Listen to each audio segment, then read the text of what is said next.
Daniel Harper stood on the front porch of their modest two-story home on West 8th Street in Leadville, Colorado, lacing up his worn hiking boots as the September sun painted the sky in shades of amber and rose. The morning air carried that particular crispness that only exists at 10,000 feet elevation, sharp and clean in a way that made every breath feel like a small awakening. Rebecca watched him from the doorway, her coffee mug warming her hands, a familiar mixture of affection and mild concern crossing her features. "You sure you don't want company?" she asked, though she already knew the answer. Daniel had been planning this solo hike for weeks, ever since Bill Henderson at the lumber yard had told him about a hidden overlook on Mount Elbert's western face that supposedly offered views clear to the mosquito range. "I'll be back before dinner," Daniel promised, pulling her close for a kiss that lingered just a moment longer than usual. "I've got my pack, plenty of water, and I know these mountains like the back of my hand. Besides, you've got that PTA meeting this afternoon, and Emma's got soccer practice." Rebecca nodded, though something unnamed tugged at her chest. She'd learned not to voice these feelings too loudly. Daniel was a careful man, experienced in the wilderness, and she didn't want to be the wife who worried needlessly. "Just be safe. And Daniel, don't do anything stupid trying to impress Bill Henderson with stories." He laughed, that warm rumble she'd fallen in love with 14 years ago when they'd met at a barn dance in Buena Vista. "Stupid? Me? I'm the most boring hiker in Lake County." He kissed her once more, then Emma, who'd appeared in her soccer uniform with grass stains already on the knees from yesterday's practice.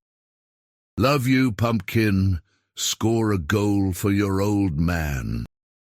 "Dad, I'm a defender," Emma reminded him, rolling her eyes with the particular exasperation only a 6-year-old can muster. "Then defend so well they write about it in the Herald-Democrat," he called back, climbing into his 1985 Ford F-150. The red paint faded, but the engine still running strong. Rebecca and Emma stood together on the porch, waving as the truck rumbled down Harrison Avenue toward the trailhead, neither of them knowing that this ordinary September morning would fracture their lives into before and after. If you're following this story, please take a moment to subscribe to our channel and let us know in the comments where you're watching from. We share these mysterious tales from around the world, and we love connecting with viewers who are drawn to these compelling true stories.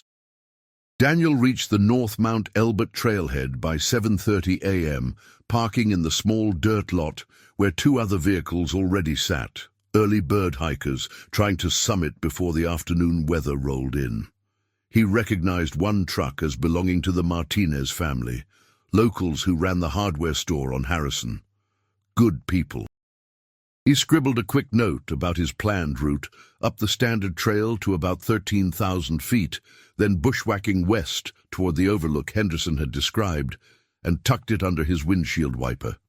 It was a habit Rebecca had insisted on after a close call 3 years back when he'd twisted his ankle and been 6 hours late getting home. The hike started perfectly. The trail was well maintained, winding through stands of aspen already beginning their autumn transformation, leaves flickering like gold coins in the morning light. Daniel passed a couple heading down. They'd summited at sunrise, they told him, and the views had been spectacular. He continued climbing, his breathing steady despite the thin air, legs strong from years of carpentry work and weekend hikes. By 11 a.m., he'd reached the point where he needed to leave the established trail. He pulled out his compass, the topographic map Bill had marked with a rough X, and his newest piece of gear, a Motorola cell phone he'd bought 3 months ago. The salesman had promised it would work in the mountains, though Daniel had his doubts. Cell coverage in the Rockies was spotty at best, nearly non-existent once you got away from the main highways. Still, Rebecca had been pleased when he'd brought it home, calling it one less thing to worry about. The bushwhacking was harder than he'd anticipated. What looked like gentle slopes on the map translated to steep, scree-covered terrain that shifted treacherously underfoot. Dense stands of crumholz, those twisted, wind-tortured trees that grew near timberline, forced him to constantly adjust his route, but Daniel was patient, methodical. He'd learned wilderness travel from his father, who'd worked for the Forest Service for 30 years.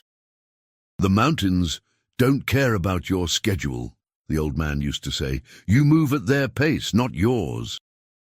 After 2 hours of difficult cross-country travel, Daniel found what he was looking for, a rocky promontory jutting out over a deep ravine, offering panoramic views that took his breath away. Bill Henderson hadn't exaggerated.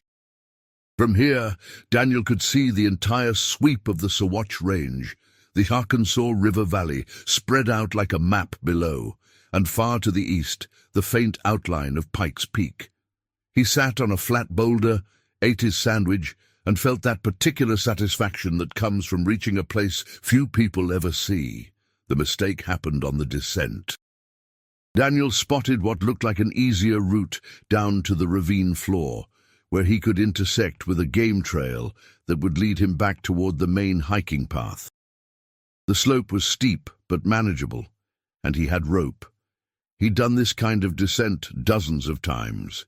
He found a sturdy tree, looped his rope around it, clipped into his harness, and began the rappel. He was 15 feet down when the carabiner failed.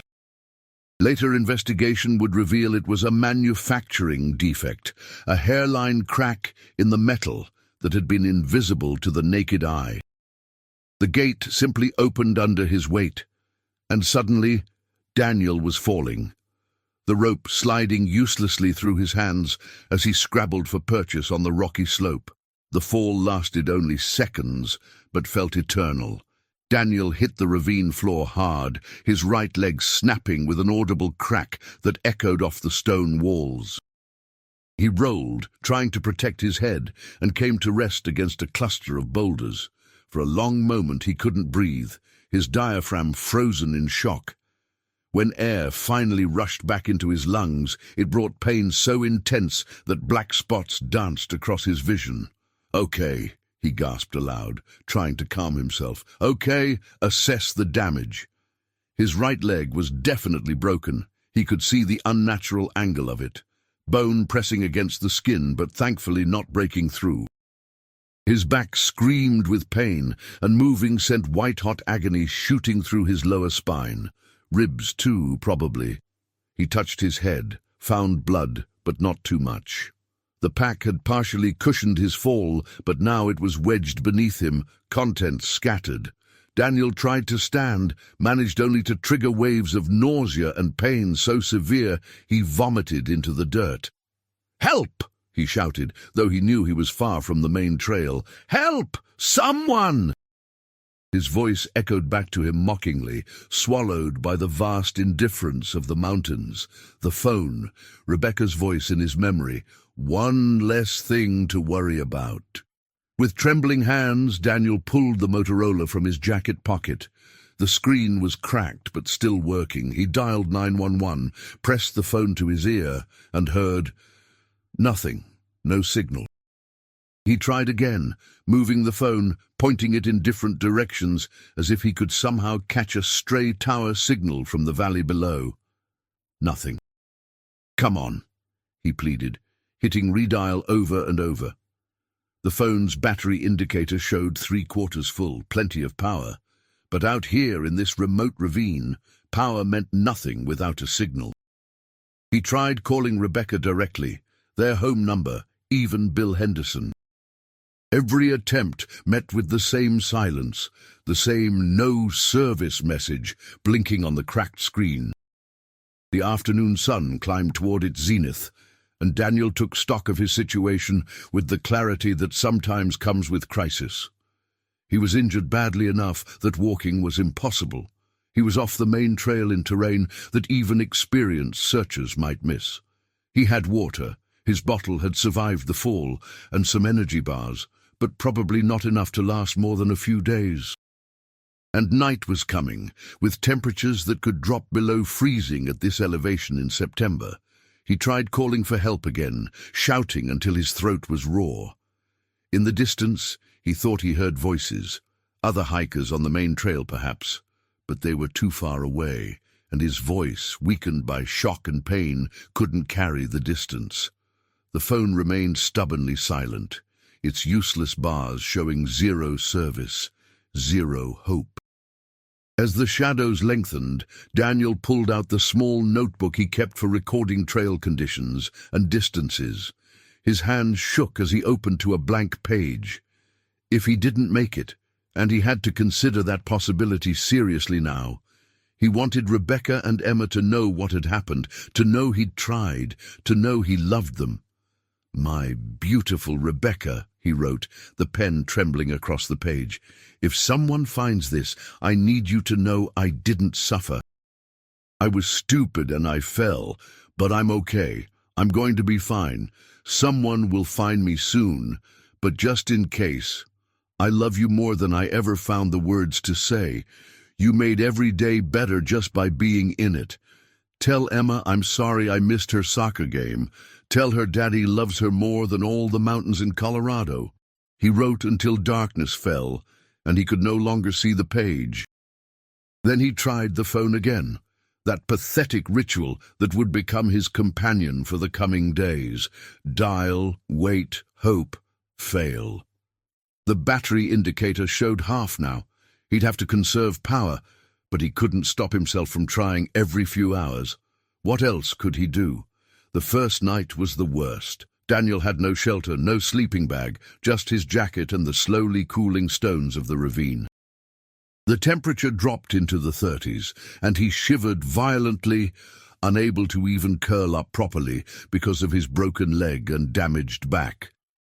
He kept trying the phone, hoping that maybe at night, with less atmospheric interference, a signal might find him. Nothing. Morning came slowly, painting the sky beyond the ravine's rim in shades of pink and gold. Daniel had never been so happy to see sunlight. He ate one energy bar, rationed his water, and tried to think clearly through the fog of pain and fatigue. Rebecca would have called the sheriff when he didn't come home.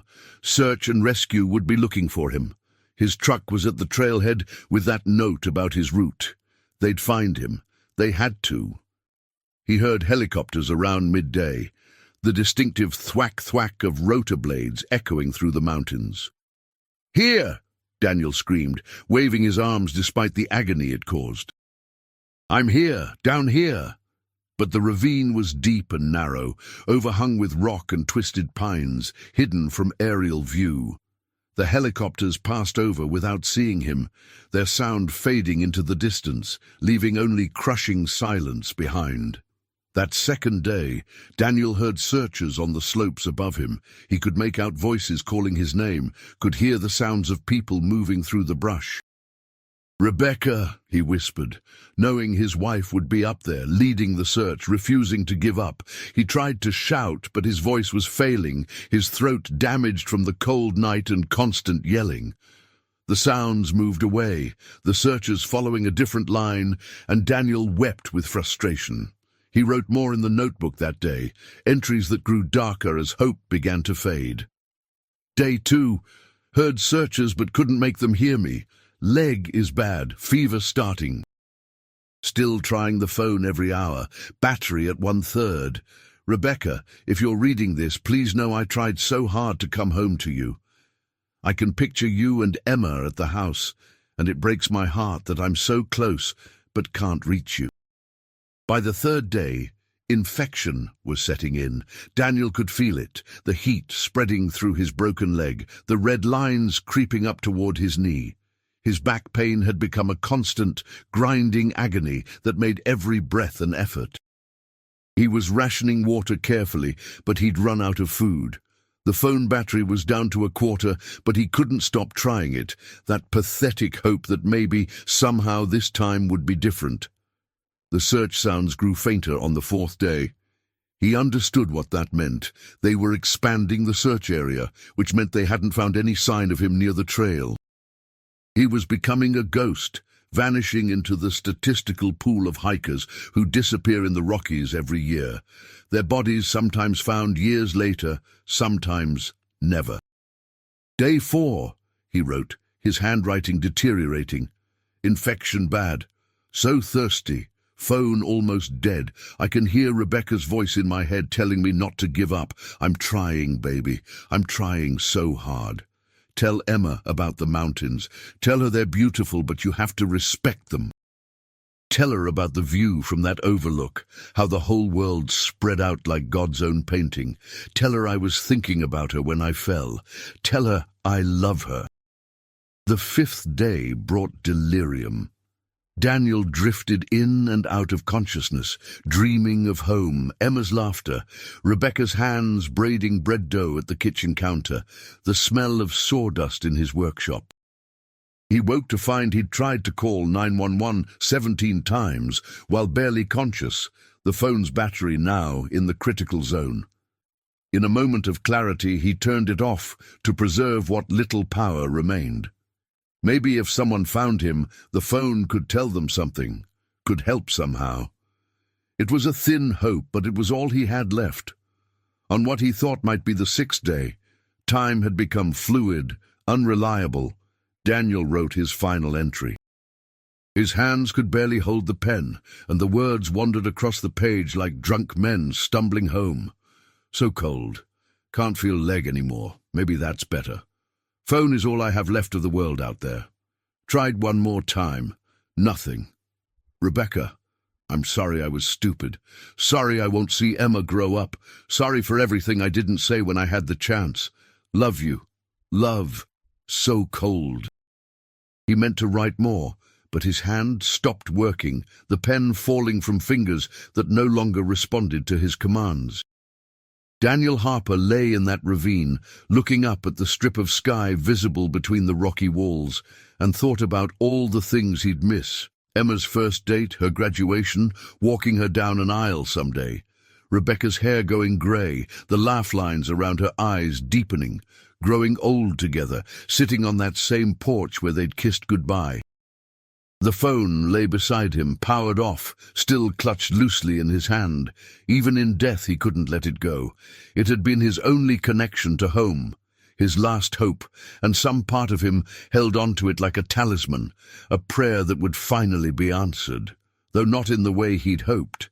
Back in Leadville, Rebecca Harper was living through her own nightmare. The first week had been frantic chaos. Search teams, volunteers, reporters, well-meaning neighbors bringing casseroles and prayers. She'd hiked every trail herself, calling Daniel's name until her voice gave out, refusing to believe he was simply gone. Sheriff Tom Crawford had been gentle but honest with her. "Rebecca, we've covered every inch of the area he marked on that route. We've had helicopters, dogs, teams of volunteers. If he was near the main trails, we'd have found him by now. Either he's somewhere we haven't thought to look, or—" He didn't finish the sentence, but Rebecca heard it anyway. "Or he's dead." "He's not dead," she'd insisted, though something deep in her chest whispered otherwise. "He's hurt somewhere, waiting for us to find him. We can't give up." But they did give up, eventually. The massive search was called off after 2 weeks, scaled back to periodic checks by rangers and volunteers. When the first heavy snow hit in October, even those stopped. Sheriff Crawford had held her hands in his office and said words that Rebecca would never fully accept. "I'm sorry. We did everything we could." Emma didn't understand why everyone kept saying Daddy was gone when they hadn't found him. She'd set a place for him at dinner every night, insisting he might come home hungry. Rebecca didn't have the heart to stop her, couldn't bear to pack away his clothes or clean out his workshop. The house became a shrine to a man who might be alive somewhere, might be trying to get home. Rebecca's sister Jane came from Denver, tried to convince her to move, to start fresh somewhere, without so many memories. "You're torturing yourself," Jane said, watching Rebecca stare out the window toward the mountains. "He wouldn't want you to live like this." "I don't know what he'd want," Rebecca answered quietly, "because I don't know if he's dead or alive. I don't know if he's lying somewhere hurt, if he died quickly or suffered. I don't know anything, and not knowing is worse than any truth could be. She went back to work at the library after a month, moving through her days like a woman underwater, everything muffled and distant. People were kind, too kind, their eyes full of pity that made her want to scream. She'd see Daniel everywhere, a red truck turning a corner, a man in a hardware store with similar shoulders, someone laughing with his particular cadence. Each time, her heart would leap and then crash, the disappointment never getting easier. Emma started having nightmares, waking up crying for her daddy. Rebecca would hold her daughter through the dark hours, singing the same lullabies Daniel used to sing, trying to be both parents when she felt like only half a person. The school counselor talked about grief processing, about helping children understand death and loss, but how could Rebecca help Emma understand something she couldn't accept herself? Years blurred together. Emma grew from 6 to 7 to 10 to 13, each birthday a reminder of the milestones Daniel was missing. Rebecca dated briefly in 1993, a kind accountant named Robert who took her to dinner and tried to make her laugh. But it felt like cheating, like giving up, and she'd ended it after 3 months.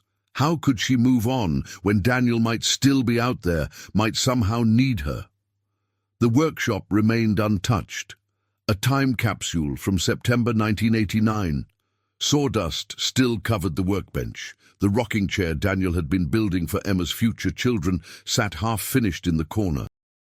Rebecca would go in there sometimes, running her hands over the tools he'd touched, breathing in the fading smell of wood and varnish, trying to feel close to him. Detective Frank Morrison had been a young deputy when Daniel disappeared, eager and idealistic, convinced they'd find him. The failure had marked him, pushed him to work harder, to never give up on a case. When he made detective in 1995, the Harper file was one of the first cold cases he pulled, reading through every report, every witness statement, looking for something they'd missed. The problem is, the Rockies are vast, he explained to Rebecca during one of his periodic updates. Thousands of square miles of wilderness. If someone gets off the main trails into the really remote areas, they could be anywhere. We had solid coverage of the likely zones, but solid isn't the same as complete. By 1999, a decade had passed. Emma was 16, planning for college, talking about becoming a park ranger like her grandfather had been. Rebecca was 44, her hair showing threads of silver, lines around her eyes from too many sleepless nights. She'd learned to live with the uncertainty, though it never stopped hurting. Daniel had become a story, she told. My husband disappeared hiking, the phrase as familiar as her own name. Then came the phone call that would change everything again. Jim Patterson didn't usually work on cell tower maintenance crews. He was primarily a network engineer, analyzing signal patterns and coverage maps from an office in Denver. But a persistent anomaly had drawn him out into the field in July 1999, driving up into the Sawatch Range to investigate a tower that showed strange diagnostic readings. "You're seeing ghost signals," his supervisor had said dismissively. "Old equipment, interference, animal chew on the cables, normal stuff." But Jim was thorough, almost obsessive in his attention to detail. The signal pattern he was seeing didn't match any normal interference. It was regular, periodic, like something was trying to connect every few hours. When he arrived at the tower and ran his diagnostics, the reading was unmistakable. Somewhere in the surrounding wilderness, a phone was pinging, trying desperately to reach the network. "This doesn't make sense," Jim told his partner, a younger tech named Sarah Chen. "This tower went active in '94, but the phone signal signature matches devices from the late '80s, early '90s, the kind nobody uses anymore." "So, someone lost an old phone in the woods years ago and it's still got enough battery to ping?" Sarah sounded skeptical. "No, that's impossible. Those old batteries would have died years ago unless—" Jim pulled up historical records on his laptop. unless it's been powered off most of the time, only turning on intermittently. Or the battery is damaged in a way that's allowing a very slow discharge, just enough to send out a weak signal when conditions are right. He triangulated the signal source, marking coordinates on a topographic map. The location was remote, miles from any established trail, in terrain that was steep and dangerous. Sarah looked at the map and whistled low. That's serious backcountry. If there's a phone out there, it's not from some day hiker who got lost. Jim called it into the Lake County Sheriff's Department, explaining what he'd found. The desk sergeant was polite, but clearly didn't think much of it. Probably just old equipment, he said, nothing to get excited about. But the sergeant mentioned it to Detective Morrison, who had a habit of following up on strange reports, and Morrison's instincts kicked in immediately. He pulled the database of missing persons in the Lake County area, focusing on the time frame when those old Motorola phones had been common. Daniel Harper's name appeared, and Morrison felt his pulse quicken. September 1989, last seen hiking Mount Elbert. Never found. He'd carried a new cell phone, according to Rebecca's statement, purchased just months before he vanished. Morrison called Jim Patterson back within an hour. That signal you found, I need the exact coordinates. And I need you to keep monitoring it. This might be connected to a cold case. A cold case? Jim sounded surprised. From 10 years ago? Maybe longer. Can you track the signal strength? Get a more precise location? Jim and Sarah spent the next 3 days monitoring the tower, refining their triangulation. The signal was incredibly weak, barely registering, but it was definitely there. They narrowed it down to an area about half a square mile, steep terrain in a ravine system west of the main Mount Elbert trails. Morrison assembled a search team, 4 experienced rangers, 2 search and rescue volunteers, and himself. He called Rebecca before they headed out, his heart heavy with the responsibility of reopening old wounds. Mrs. Harper, this is Detective Frank Morrison from the Lake County Sheriff's Department. I don't know if you remember me. I remember, Rebecca interrupted, her voice suddenly tight. Have you found something? Maybe. I don't want to get your hopes up, but we've received a report of a cell phone signal in the remote area west of Mount Elbert. The signature matches phones from the late 80s. It might be nothing, but I wanted you to know we're going to investigate. The silence on the other end stretched so long, Morrison thought the connection had dropped. Then Rebecca spoke, her voice barely a whisper. Daniel had a phone, a Motorola. He was so proud of it, thought it would make me worry less. I know, Mrs. Harper. It's in the case file. I need you to prepare yourself. If we find anything after 10 years, it's not going to be good news, but it might give you answers. Answers, Rebecca repeated dully. I've been telling myself for 10 years that I just want answers. Now I'm not sure I do. Would you rather not know? Another long pause. No, I need to know. Emma needs to know. Even if it's the worst thing I can imagine, it's better than this. This permanent state of not knowing. When are you going? Tomorrow morning. I'll call you as soon as we find anything.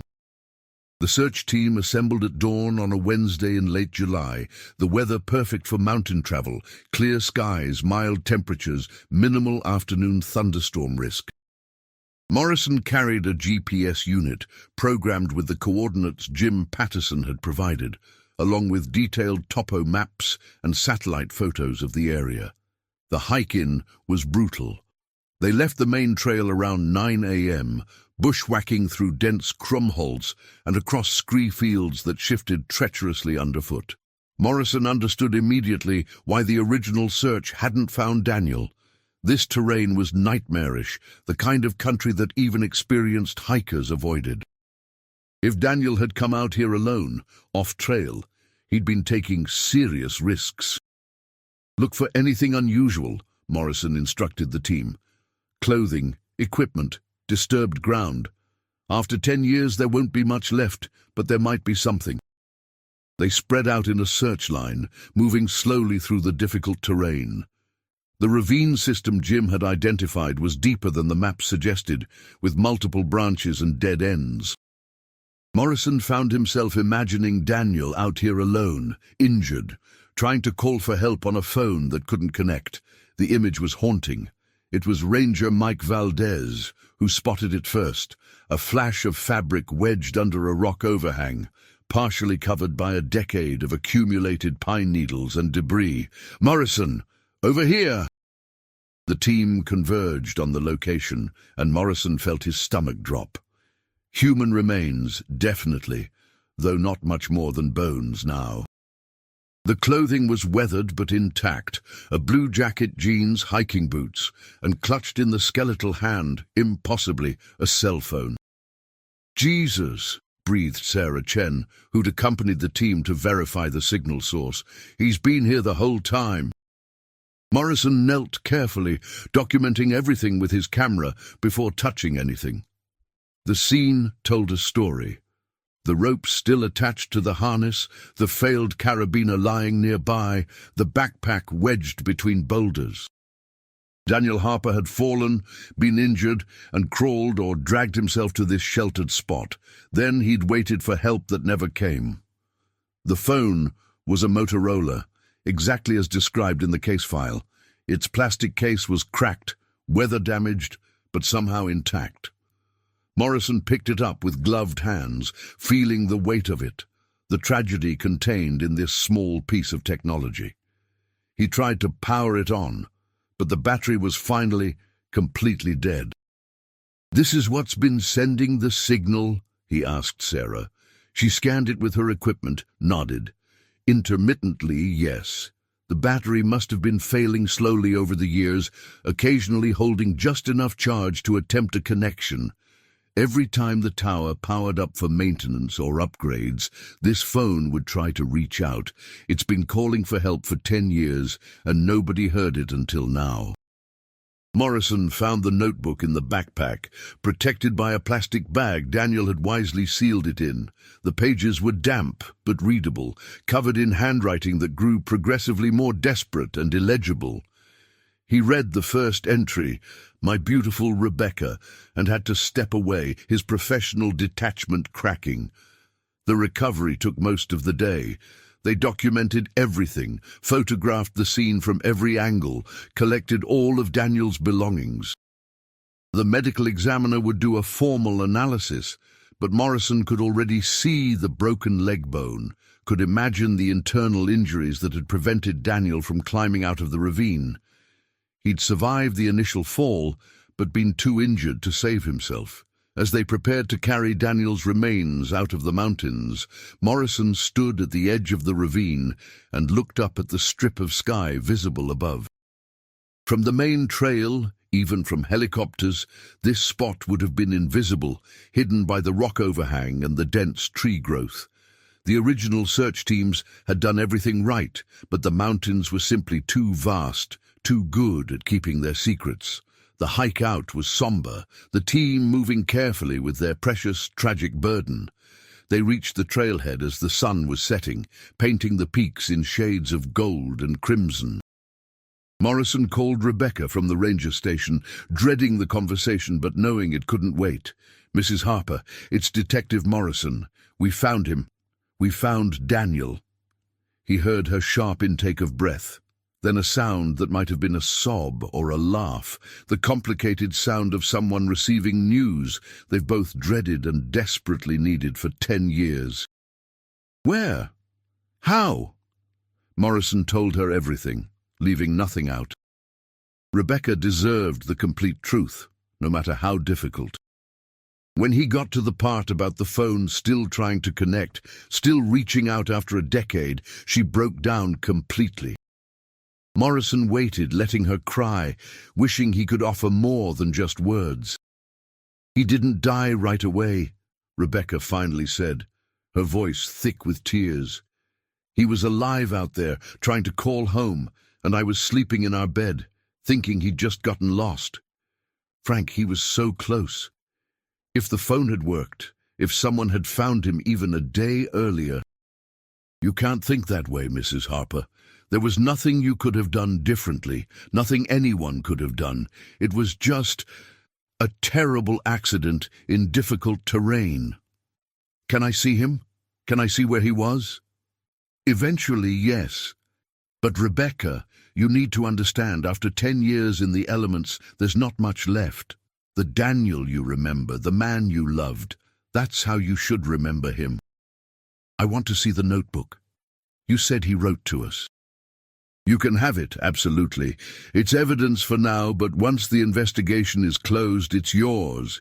He wrote about you and Emma, about how much he loved you both, about how sorry he was. That night, Rebecca called Emma at her friend's house, asking her to come home. At 16, Emma was old enough to understand, old enough to finally hear the truth. They sat together on the couch where Emma had waited as a 6-year-old for her father to come home, and Rebecca told her everything Morrison had said. Emma cried, but differently than Rebecca expected, not with fresh grief, but with something more complicated, a mixture of relief and sadness and anger. He was out there the whole time, she said. All those years I wondered if he'd abandoned us, if he'd started a new life somewhere, and he was just stuck, trying to come home. He never would have left us willingly, Rebecca said fiercely. Never. That's the one thing we know for certain now. The funeral was held 3 weeks later, after the medical examiner released Daniel's remains. The whole town of Leadville turned out. People who'd searched in those first desperate weeks, people who'd known Daniel from the lumber yard or the hardware store, people who'd simply heard the story and were moved by its tragedy. The church was packed, and Morrison sat in the back, feeling responsible in a way he couldn't quite articulate for finally bringing Daniel home. Rebecca stood at the pulpit and spoke about her husband, her voice steady, though tears ran down her face. Daniel loved these mountains. He loved the challenge of them, the beauty, the solitude. He taught Emma to respect the wilderness, to understand that it's not cruel, just indifferent. What happened to him could have happened to anyone. It was chance, bad luck, equipment failure, all the small things that can turn a perfect day into tragedy. She held up the Motorola phone, which Morrison had released to her that morning. This phone tried to save him. For 10 years, it kept trying to connect, to call for help. Even after Daniel was gone, something in this machine kept reaching out, trying to complete that last call home. Technology and love, they're not so different sometimes. Both are about connection, about reaching across distance to find the people who matter. The burial was private. Just Rebecca, Emma, and a few close friends. They scattered Daniel's ashes on Mount Elbert's summit, returning him to the mountains he'd loved, letting the wind carry him across the peaks and valleys. Rebecca stood for a long time, looking out at the view Daniel had died trying to see, understanding for the first time why he'd taken the risk. "Goodbye, love," she whispered. "I found you. Finally, I found you." The story made national news for a week, the haunting detail of the phone still trying to connect, capturing imaginations across the country. Tech reporters wrote about battery technology and signal propagation.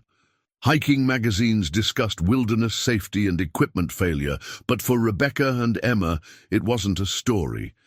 It was their life, finally moving from uncertainty into the painful clarity of truth. Emma threw herself into wilderness safety training, taking courses in search and rescue, first aid, emergency response. By the time she graduated high school in 2001, she'd decided on her career path. She would become a wilderness safety instructor, teaching young people the skills that might save their lives, honoring her father's memory by preventing other families from experiencing the same loss. Rebecca kept the phone in a small display case in the living room, a memorial to Daniel's desperate attempts to come home. Visitors would ask about it, and she'd tell the story, no longer crying but speaking with a kind of peaceful sadness. "He tried," she'd say simply. "That's what matters. He never gave up trying to reach us." Detective Morrison kept the case file on his desk, a reminder of why he did this job. He pushed for improved search and rescue protocols, for better cell tower coverage in remote areas, for mandatory GPS tracking devices for backcountry permits. He couldn't save Daniel Harper, but maybe he could help save someone else. Years accumulated like snow on the peaks. Emma got her degree in outdoor education, worked for the Colorado Mountain School, led countless trips into the same mountains that had taken her father. She carried his notebook in her pack, reading passages to her students. "This is what it looks like when things go wrong," she'd tell them. "One mistake, one equipment failure, one moment of bad luck. And this is why we train, why we prepare, why we never take the wilderness for granted." Rebecca lived in the Leadville house until 2015, when age and arthritis finally convinced her to move to a smaller place in town. Packing up the workshop was the hardest part. Boxing up Daniel's tools, his unfinished projects, the accumulated evidence of a life interrupted. Emma helped, and they cried together over the rocking chair Daniel had been building, which Rebecca donated to the high school woodshop with instructions that a student should finish it. The community college student who completed the chair was a young man whose grandfather had disappeared hiking in 1987, never found. He worked on it with reverence, imagining his own grandfather's hands in every cut and joint. When it was finished, he gave it to Emma, who was pregnant with her first child. The chair that Daniel had started for his future grandchildren would finally serve its purpose, carrying another generation of Harpers. Rebecca held her first grandchild, a boy named Daniel, in that rocking chair, tears streaming down her face. Emma sat beside her, both of them feeling the weight of continuity, the way love persists across grief and time and loss. The baby knew nothing of the story behind the chair, of the grandfather who died trying to come home.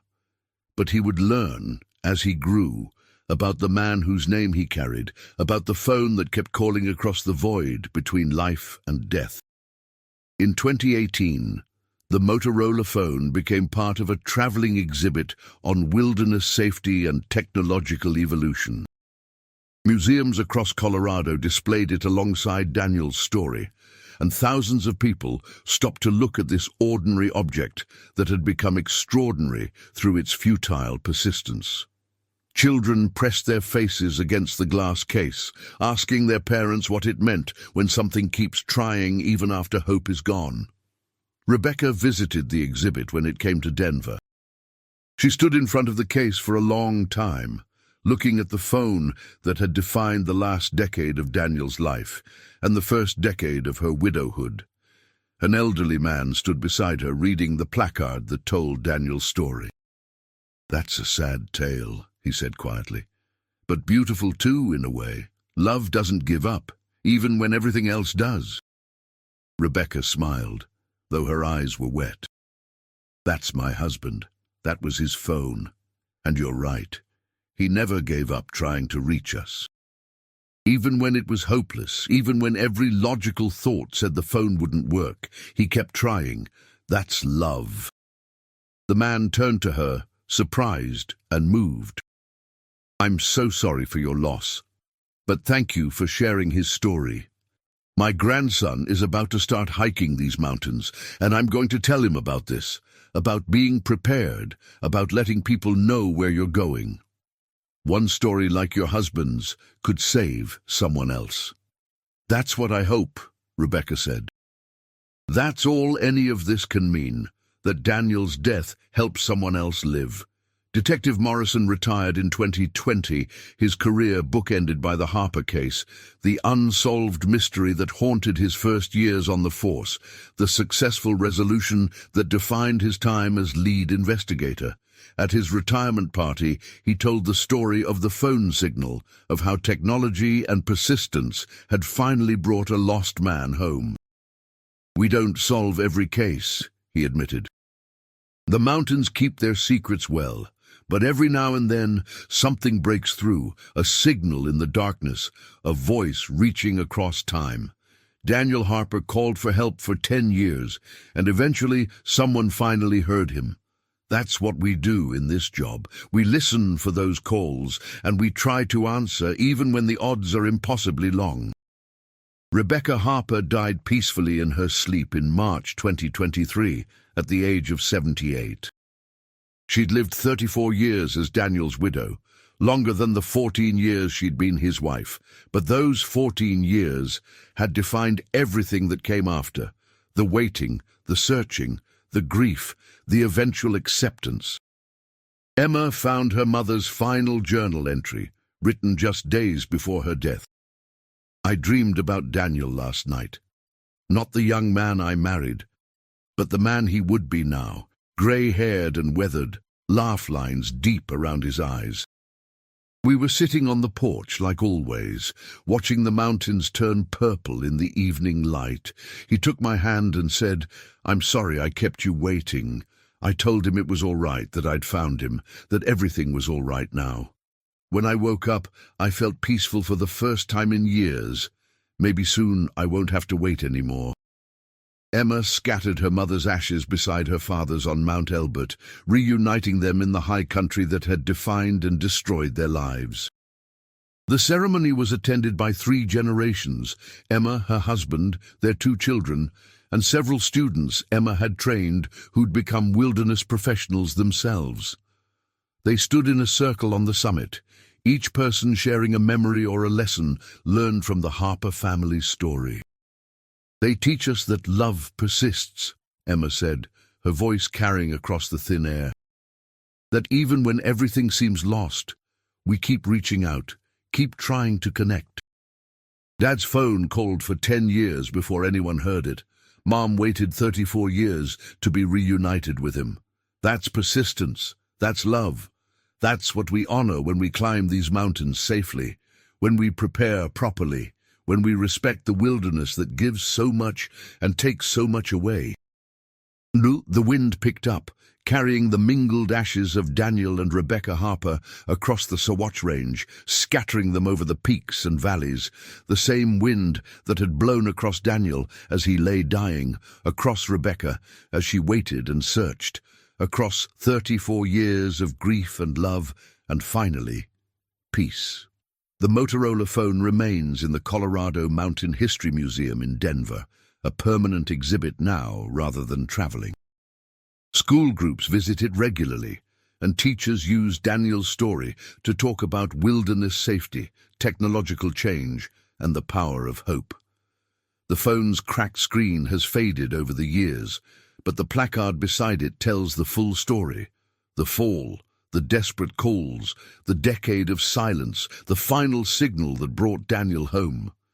Sometimes, late at night when the museum is closed, the security guards swear they can hear a phone ringing, faint and distant, like an echo from years past. It's probably just the building settling, the old heating system, the natural sounds of a space filled with artifacts and memories. But maybe in some way beyond explanation, Daniel Harper is still trying to call home, still reaching across the void between life and death, still saying the things he never got to say. "I'm sorry. I love you. I'm trying to come home."